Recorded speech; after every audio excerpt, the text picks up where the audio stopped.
Всем привет, с вами Латкор, и у нас мы в гостях сейчас, мы в Германии. Женя, вот, который показывал нам музей в Маркнойкирхене видос. Вот, и Томас. Это вот молодой парень, который делает замечательные инструменты здесь, в Маркнойкирхене. И мы будем как-то ему помогать, потому что, он действительно очень качественно делает. И сейчас он нам немного расскажет. Он будет рассказывать на английском, а YouTube будет это переводить, надеюсь. So, what are you doing here? The brand called Surikata Luthiery. Surikata Luthiery. Why Surikata? Because my friends call me like that since I am quite tall and quite slim. This is the reason. Like Surikata. Like Surikata, exactly. How? And Luthiery because I don't want to name my brand like guitars and basses like everyone else. Luthiery is like working with string instruments, not only with guitars itself. Because I also built an airport and mandolin when I was in school, and I am keen to do different stuff, not only guitars itself, but also kind of different things. How long you built guitars? I know that we already introduced you in previous videos on our channel. I said some words about you when we visited first time here, your little workshop, and you worked at Warwick.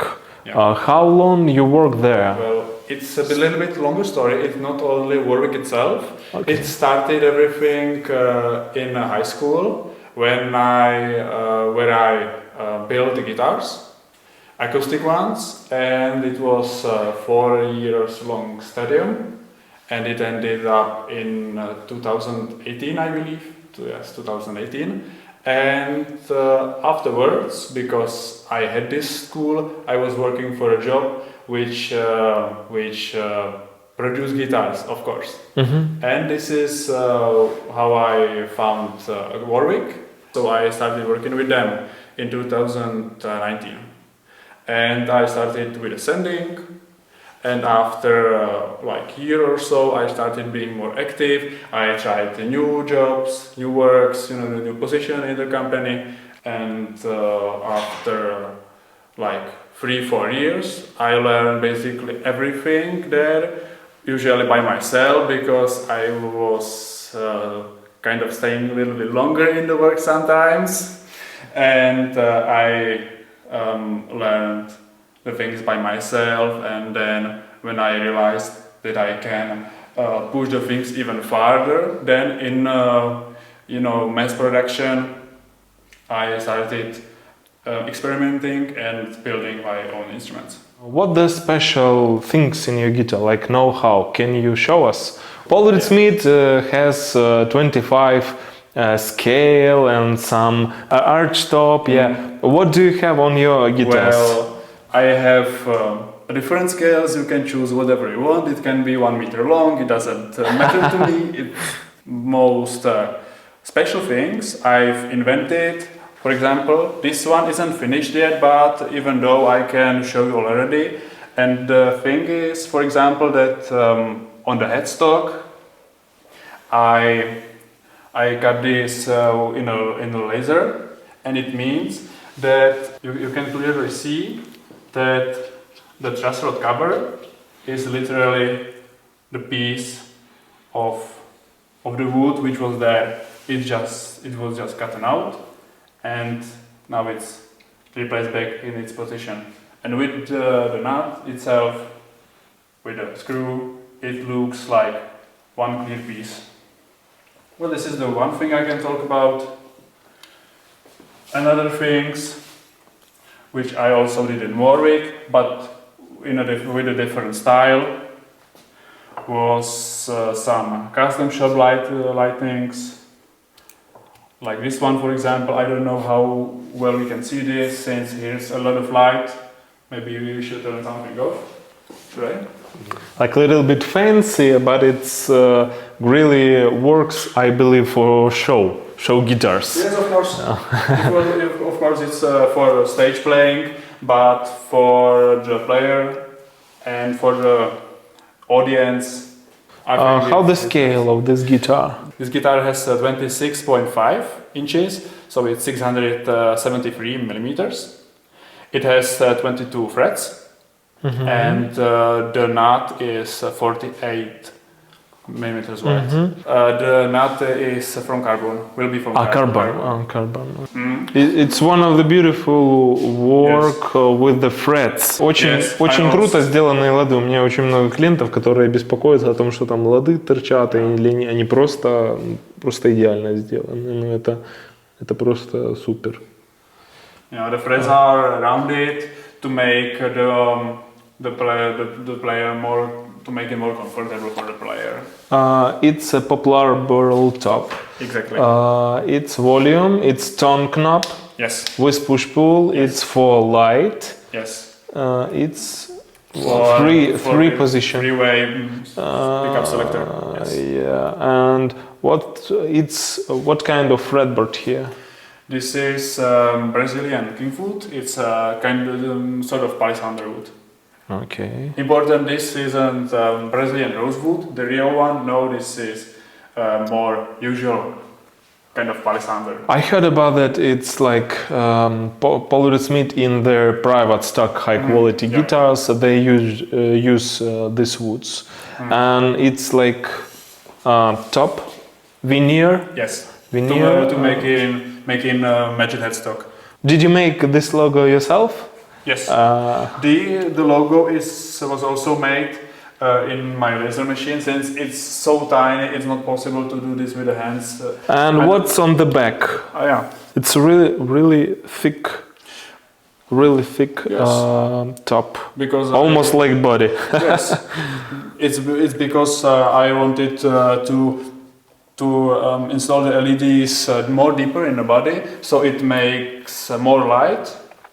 And also another thing that's important, that's interesting on my guitars, is that I invented this kind of opening, and it's like wooden matched magnetic.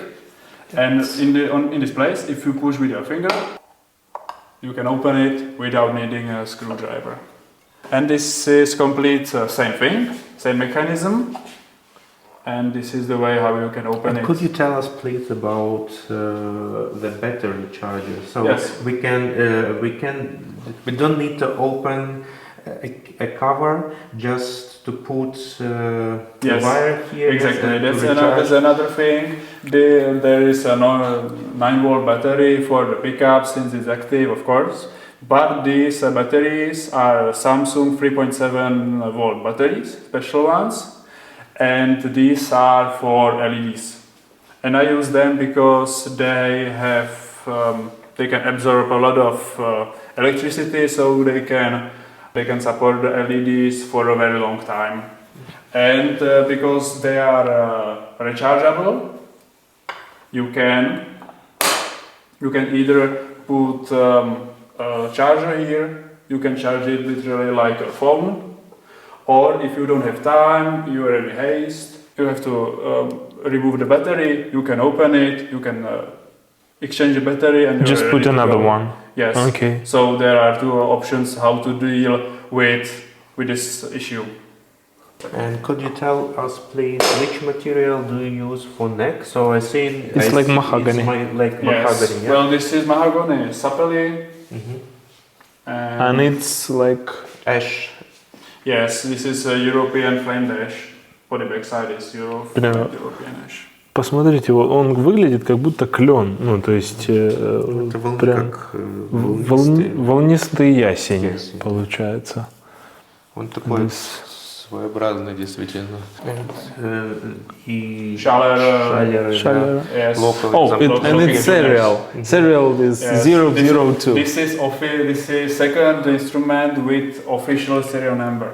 Nevertheless, with under my mark, I built. This is already 7th. This is 7th instrument, and second one when I decided to put the serial number on, and since since these ones, every next instrument will have a serial number. So what I wanted to say, you can't see it, but the fret slots were made with a laser as well. And I do it so because the laser accuracy is up to 0.001 millimeter. So the fret slots are really precise.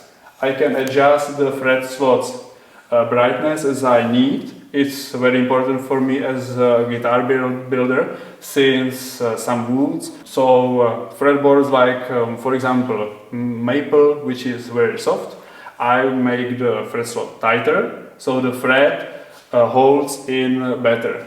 And in case like snake wood or ebony, I will do the fret slot a little bit brighter because the wood is very hard, and if I try to make the fret slot same every time, in one case the frets will not hold, they will fall out, and in second case they will make a cracks in the fingerboard, there will be a bigger tension. I have even seen that after fretting the neck before the fretting was perfectly plain, but after the fretting the neck did this. Because every single fret worked kind of this way, and it opened every single fret slot and bowed the whole neck. And this is also very interesting thing I do, and it was my idea. I have seen nobody doing this using. I don't remember. That's also nice things like woods and. Yep.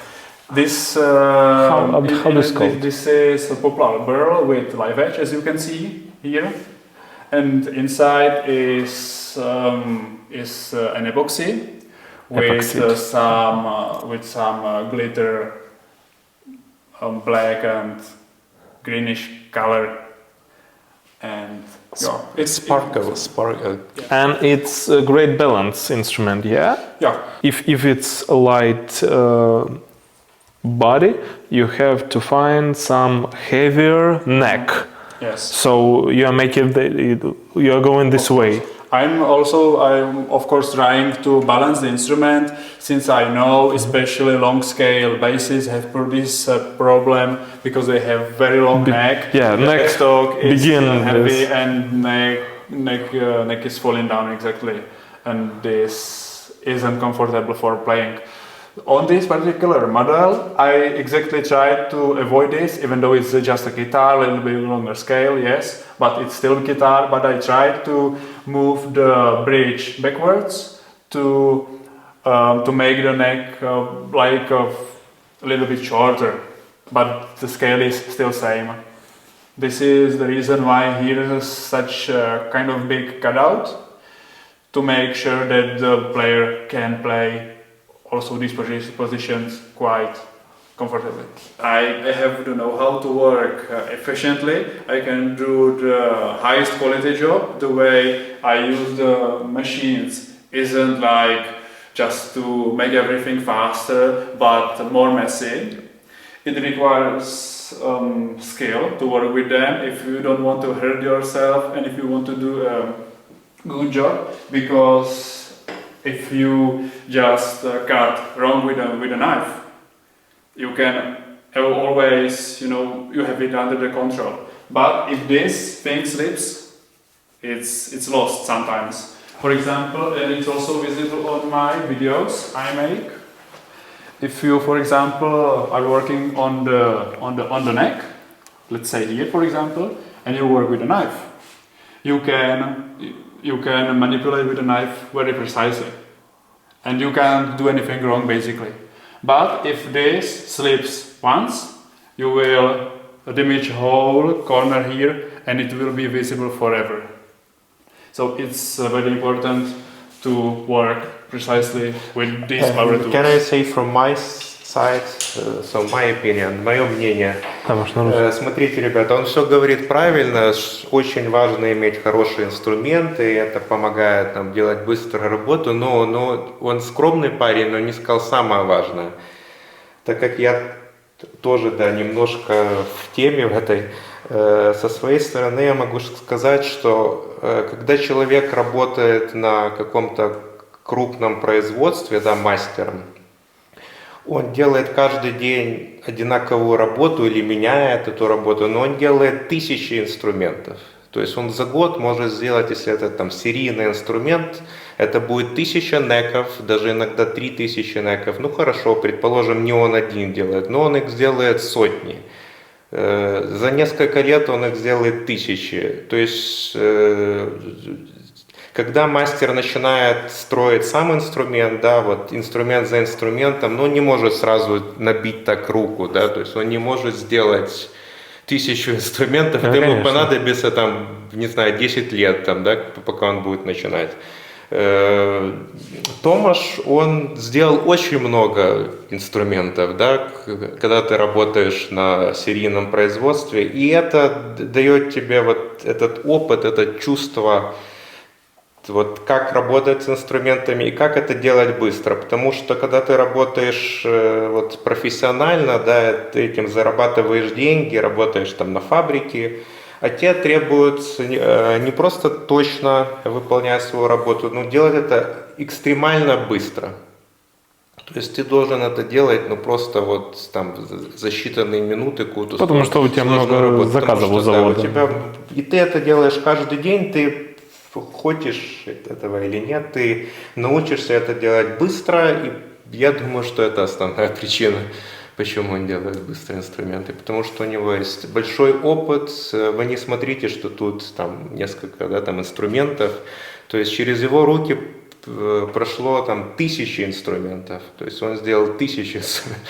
Вот опыт, все-таки количество здесь тоже переходит в это качество, потому что ты сделаешь там 100 раз ошибку, и на 101 ты уже не будешь эту ошибку делать там никогда. Да? Ну, так же, как и с ладами. Вот, то есть у каждого есть свой способ, там, как делать эти лады. Он это делает экстремально быстро. Я просто видел, как это происходит, он меня учил. Да? Ну, то есть это делается очень быстро, но это может сделать быстро только тот человек, который делает это каждый день. Ну да, однозначно. Опыт имеет большое значение, да, то есть этот человек только начинает вот свой путь там самостоятельно, но тем не менее опыт у него, несмотря на то, что он молод, достаточно большой. How did you start everything there? So you had some producer of this, or you just producer of your business? I mean, machines, everything. How did you take this everything? Because you worked on Warwick. I know you said you work on the DHL company only. You just put some money together, yes, a lot of years, I don't know. So the money I earned in Warwick, I didn't waste, I just kept them for myself.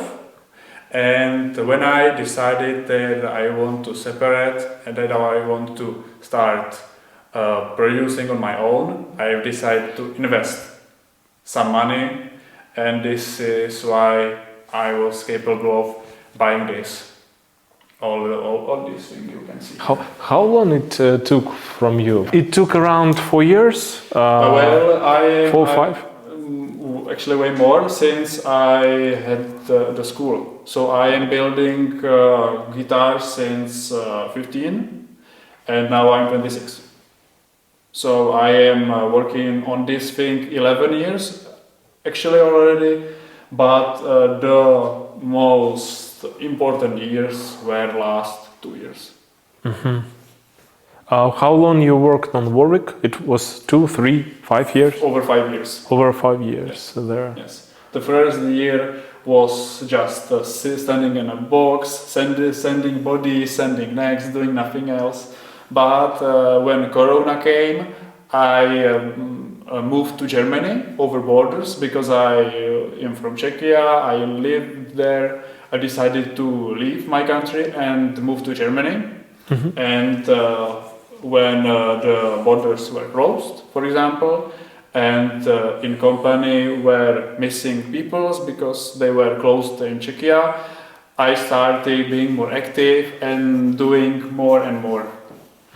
То есть это был ковидный период, и была возможность, нечего было делать. Он вместо того, чтобы там ходить по парам и пить пиво. Или сидеть бояться, как у нас боялись многие, сидели дома, не выходить. Просто работал, да, парень. Когда мы были тут, я вам рассказывал, ребята, месяц назад, мы видели, короче, просто куски дерева, и он сказал нам, вот здесь будет гитара. I just explained that I understood, but you were completely wrong, because it wasn't built at all. There was nothing. Yes. I said it was just pieces of wood, he said, oh, it will be guitar. And we just drive 1 month more, and you can see the fully almost finished finished guitar, and it's beautiful. Really, it's like as you said correctly. Since I don't do this work on full time because I need to earn some money to have to have some stable income, I am doing another job. Человек работает в DHL, и вот в свободное время еще он делает гитары. Everyone does something. Someone is watching Netflix. Nothing against Netflix, but I am trying to, improve myself and to push borders and to do the best guitar I'm capable of. This is one, for example. If I am still employed in the work where I am now, this one would take me like 6 weeks to make completely from 0 to 100. 6 weeks would be the delivery time.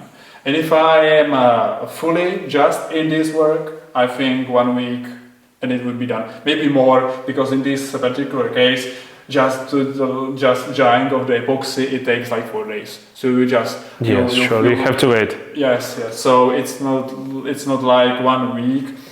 Of course, it's same with the lacquer. If someone orders a nitro, it takes several weeks to make this because it has to dry out completely. If you have UV lacquer, you can have the instrument in the same day. But some things are taking way longer, so it takes several weeks for epoxy to dry out. But apart from that, I can make in these circumstances when I'm still employed 6 weeks it can take, and if I'm not employed and if I do this full time, it can be like this particular instrument, let's say 2 weeks. If it was something without this special thing, and it can be pretty special. It can be a very beautiful instrument just without epoxy, which needs 4 days to dry out. It will take me around 1 week. So I'd say right now it's like hobby, because you don't have a lot of time to produce. This is, like I said, this is a thing where I can push myself to another level, where I can build something really end to end. Like me and customer, we can cooperate with each other. He has some wishes and I can fulfill them, and this makes me happy. And yeah. It's also when I have a package for my customer in DHL, and today I have seen this many times, that they are happy that they already received what they wanted. But this is something, it's a little bit more to me.